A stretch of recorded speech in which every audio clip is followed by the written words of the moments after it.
Mes parents peut-être sont musulmans, mais moi je ne me sens pas musulman. Donc vous êtes un laïc. Je suis un laïc et je crois que la laïcité, elle s'explique. Mais Lounès Matoub, comment est-ce qu'on peut être laïc et vivre dans un pays musulman? Tout d'abord, la laïcité, ce n'est ni de l'athéisme, ce n'est pas l'athéisme, la laïcité. La laïcité, c'est dissocier la religion de l'État. Et une chose est très importante. Il est grand temps en Algérie qu'on évacue la religion du champ politique. Et peut-être qu'un jour, on rentrera dans le concert des nations. Oui. Mais alors, là, ce soir, vous nous dites que vous vous définissez comme un laïc. Mais moi, je voudrais qu'on réécoute le discours tenu par Ali Belhadj, qui est le numéro 2 du FIS. Regardez. Les musulmans revendiquent depuis longtemps l'application de la charia islamique, la loi musulmane. Le pouvoir actuel veut mettre l'islam dans un seul cadre bien déterminé. Or, l'islam est un tout. C'est la sociologie, l'économie et la politique. Alors, Lounès Matoub, est-ce que vous êtes pour l'application de la charia? Jamais. Les femmes lapidées sur les places publiques? C'est utopique. Quand on écoute des discours comme ça, mon Dieu, on se dit qu'est-ce qui peut en advenir de notre futur. Mais justement, quand vous écoutez quelqu'un comme Ali Belhadj, est-ce que vous avez le sentiment que vous avez encore une place en Algérie? Heureusement que j'ai une place en Algérie. Et il y demeure encore. La preuve est là que c'est les miens qui m'ont soutiré des griffes de la mort. Donc je ne peux pas capituler. Oui. Donc vous avez le sentiment d'être un peu hors-la-loi face aujourd'hui, face aux fils, face à... Non, non, je ne suis pas un hors-la-loi. Certes, peut-être je suis rebelle, parce que j'ai été toujours contestataire. Je me suis battu contre un pouvoir en place qui a tout fait pour étouffer l'éclosion de la culture berbère, de l'identité berbère. Oui. Et parce que le mouvement culturel berbère, il a été de tout temps, comme j'ai toujours souligné, l'initiateur de toutes les luttes démocratiques en Algérie. À l'époque même où l'intégrisme, ces gens-là qu'on vient de voir à la télévision, oui, poussaient à l'ombre des institutions de l'État, que sont la justice, surtout la télévision. À chaque fois qu'il y a une conférence islamique, c'est en Algérie, avec la bénédiction, bien sûr, de Chedri Ben Jdid. oui. C'est l'État algérien qui a encouragé la montée de l'intégrisme en Algérie pour contrer l'avancée culturelle berbère. Oui. Lounès Matoub, on y viendra un tout petit peu plus loin dans l'interview. Moi, je voudrais savoir pourquoi est-ce que vous n'avez pas dédié ce livre, Rebelle, que vous avez écrit, pourquoi est-ce que vous ne l'avez pas dédié à l'idole du rail en Algérie? Je veux parler de Cheb Asni, qui lui aussi, à sa manière, en chantant le rail, était un rebelle. Je pouvais aussi le dédier aussi à Tarjaout, Saïd Moqbel. Oui, mais ça a été quand même le premier chanteur assassiné. Oui, je compatis à la douleur des siens. Ça m'a fait terriblement mal d'avoir appris sa mort, mais je pense que mon bouquin, c'est plus profond que ça. Oui, mais enfin, la mort, c'est profond aussi. La mort, on est là, aujourd'hui, on ignore qu'est-ce qui va en advenir de nous demain. Oui. Justement, Lounès Matoub, j'aimerais qu'on le retrouve chez Basni. C'était dans un de ses concerts, il avait quand même 26 ans. Il a reçu 2 balles dans la tête devant le domicile de ses parents, c'était à Oran.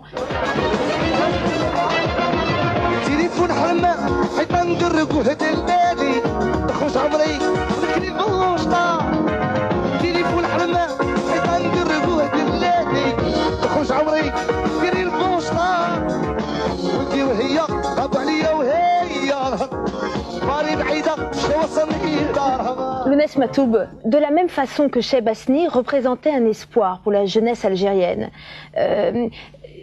vous auriez pu quand même évoquer sa mémoire dans ce livre. Pardon d'insister. Écoutez, mademoiselle, ce livre, je l'ai dédié à tous les martyrs de la démocratie, à tous les démocrates algériens, à tous les militants de la cause berbère.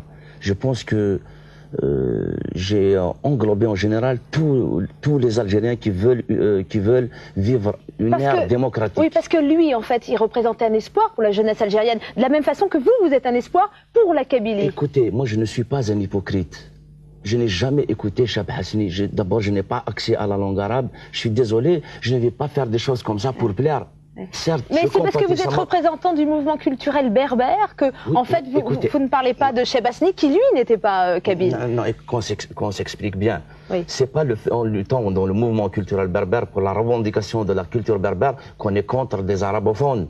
Non, on voudrait vivre en harmonie en Algérie avec nos différences, nos diversités. Il y a l'arabe algérien, il y a la langue française aussi qui est un butin de guerre. Je voudrais aussi que Tamazight soit langue nationale et officielle. Oui, mais parce que... Alors, attendez, ça on y reviendra. Mais Lounès Matoub, parce que si je vous ai posé cette question sur Chebasni, c'est tout simplement parce que lui, il a été assassiné pendant que vous étiez séquestré par le GIA.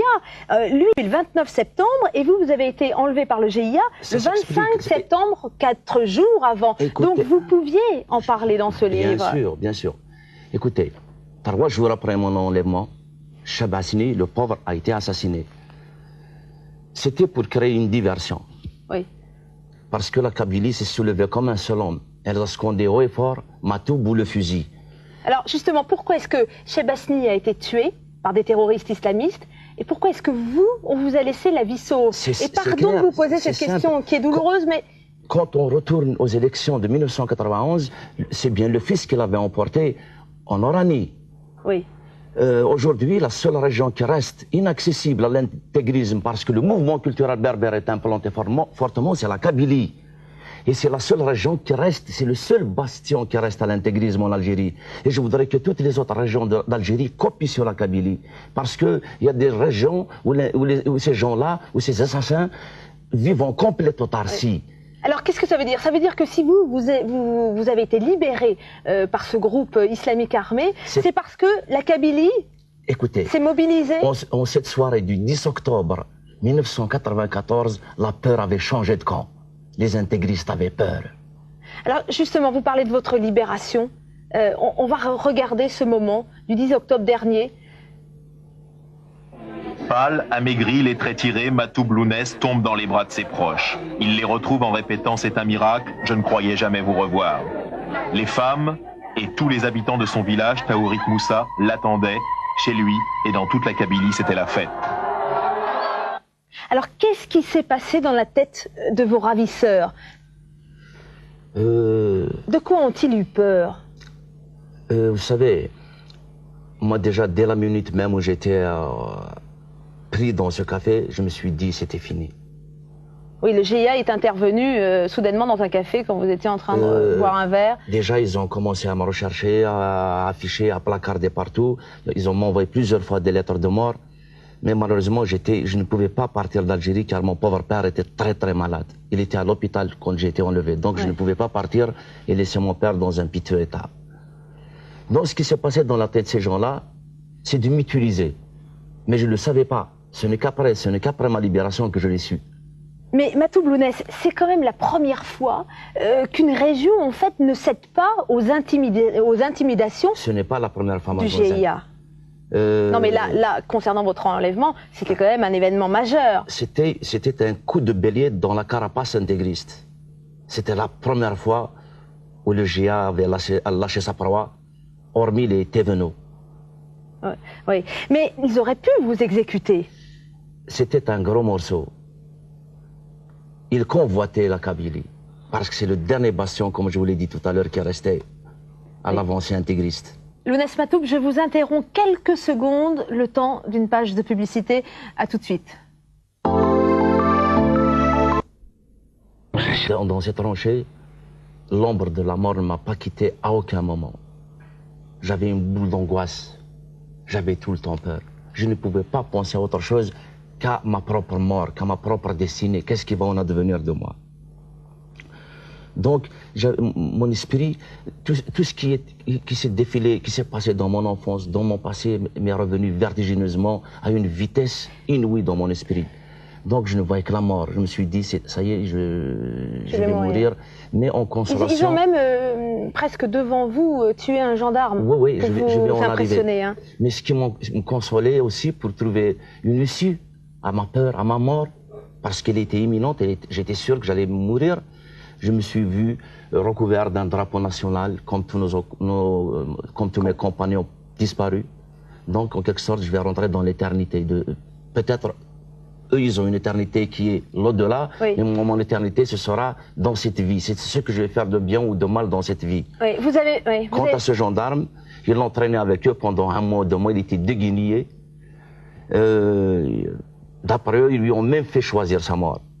Ils ont dit on va te tuer soit avec un canon scié, ou avec un rachacha, ça veut dire une mitraillette, oui. ou avec un égorgé. Oui. Lui, il avait choisi le couteau ou la mitraillette. Eux, ils lui ont donné tiré deux coups de canon scié.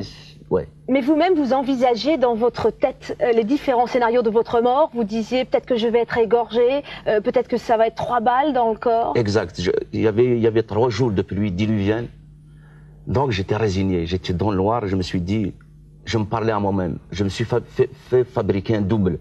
Je me dis, Lounès, tu es mort. Tu as déjà payé. Tu as eu comme ça, tu as eu ça. Alors je me suis dit, quand ils vont m'égorger, quelle serait ma réaction? Voyons, on prend surtout que moi je suis faible, j'ai subi quand même 17 interventions chirurgicales dans mon passé, suite aux sanglants événements d'octobre 1988. J'ai éloigné cette idée. Je me suis dit non, ils vont quand même pas me faire ça, surtout que je leur ai montré mes plaies. Je lui ai dit que je me bats aussi contre un pouvoir corrompu. Oui.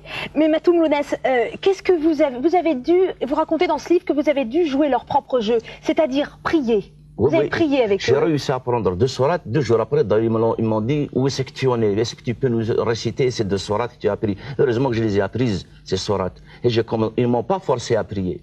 J'ai joué le jeu. J'ai essayé d'apprendre leur manière, leurs gestes. Oui. À un moment donné, même, je n'ai pas pu le raconter dans le livre.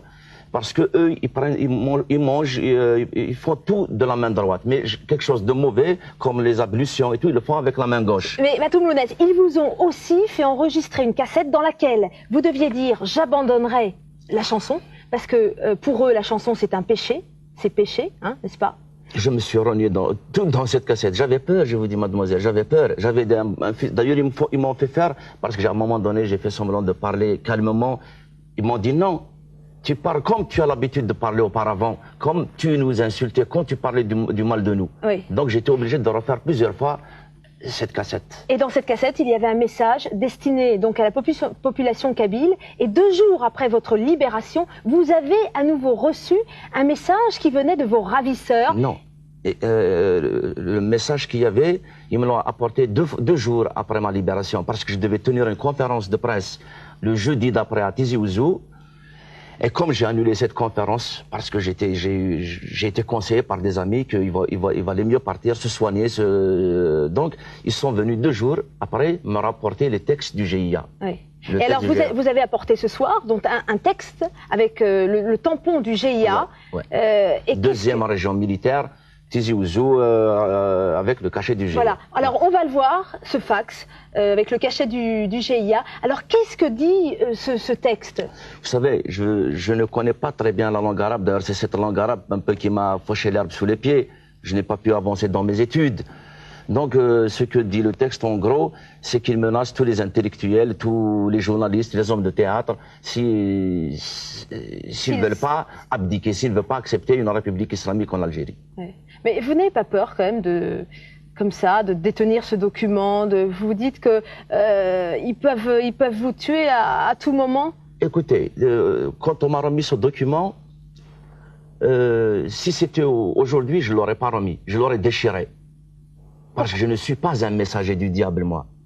Vous dites que vous avez été stupéfié par la jeunesse de vos ravisseurs. Alors, ils avaient quel âge? Est-ce que vous en avez reconnu certains? Ce qui m'a effectivement stupéfié, c'était cette jeunesse et cette détermination.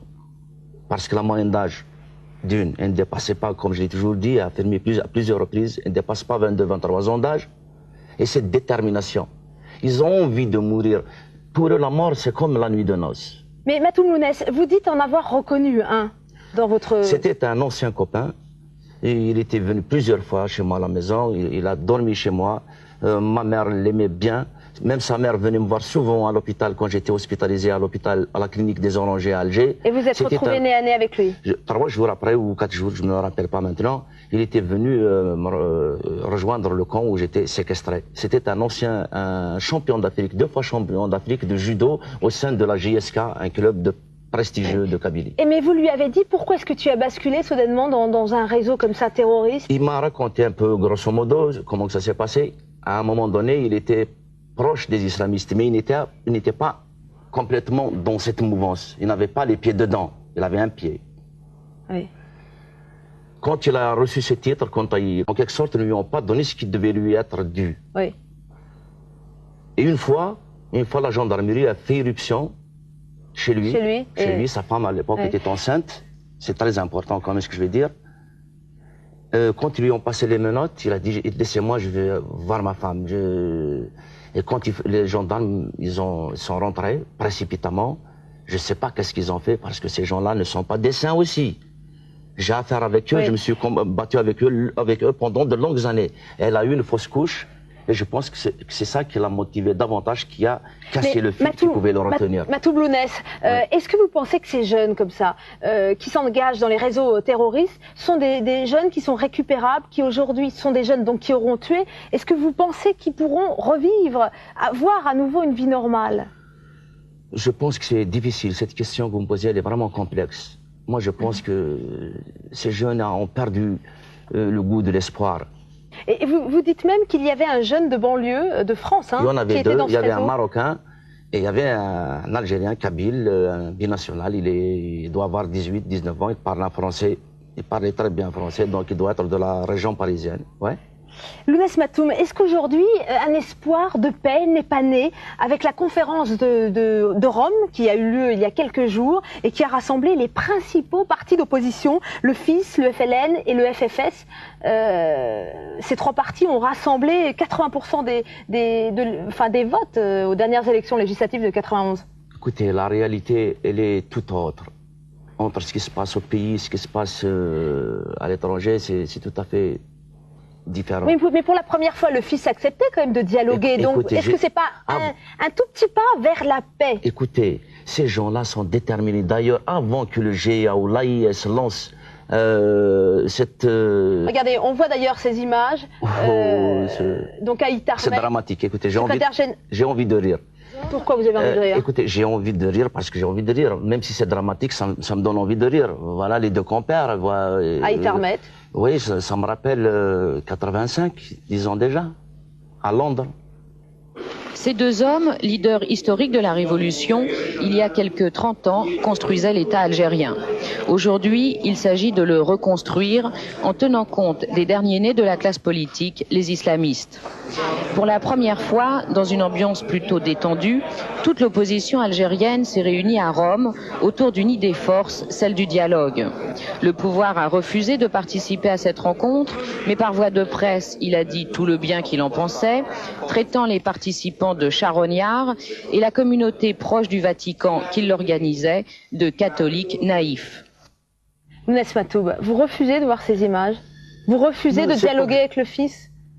Écoutez, c'est pas à moi de dialoguer. Tout d'abord, je ne suis pas un homme politique. J'aurais aimé être chez moi, en Kabylie, chanter, me produire comme je vais me produire bientôt au Zénith. Et ce jour-là, les gens qui viendront au Zénith, verront la véritable face de ce bonhomme. Je ne suis pas un homme politique. Oui. Certes, je suis appelé, je ne peux pas avoir mon pays sombre comme ça. Mais ce n'est pas à moi d'élucider. Je ne suis pas le génie de la lampe d'Aladin. Oui. Ce qui s'est passé à Rome, en quelque sorte, c'est le triomphe du Fils. C'est la République islamique rejetée par l'Algérie qui ne revient pas à Rome.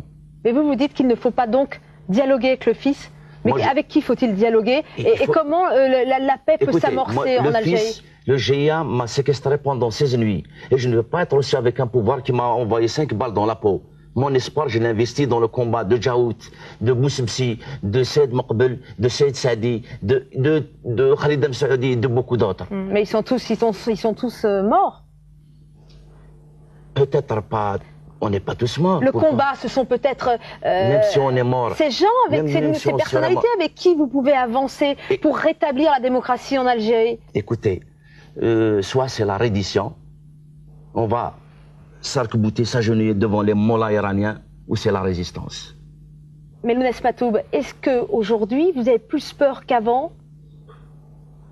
Écoutez, j'ai peur, j'ai toujours peur. La preuve, je n'arrive pas à dormir.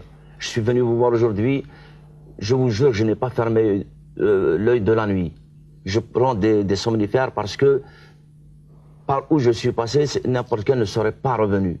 C'est pas facile de revenir après 16 jours de séquestration normale, équilibrée, parce que je n'ai même pas été suivi par un médecin. Normalement, quand quelqu'un traverse une période difficile comme celle-là, il est pris en charge. Et moi, je suis là sous les feux de la rampe à répondre aux journalistes. Donc c'est terrible. Vous avez le sentiment d'être revenu d'outre-tombe puisque vous pensiez mourir? Oui, j'étais dans le couloir de la mort. Pour conclure cette interview, j'aimerais que vous nous lisiez ces quelques phrases de Tahar Djaoud, qui était à la fois un journaliste, un poète, et ça a été aussi le à être assassiné par le fils. C'était en mai 93. Donc j'aimerais que vous nous lisiez ces quelques phrases. D'accord, je les ai apprises. Ouais. Le silence, c'est la mort.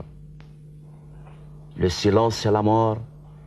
Et toi, si tu parles, tu meurs. Si tu te tais, tu meurs. Alors, parle et meurs. Je préfère parler et vivre. Lounès Matoub, merci. Et puis merci pour votre courage. En tous les cas, on peut vous retrouver le 28 janvier sur scène au Zénith. Justement, on va avoir un tout petit avant-goût de ce que vous chantez.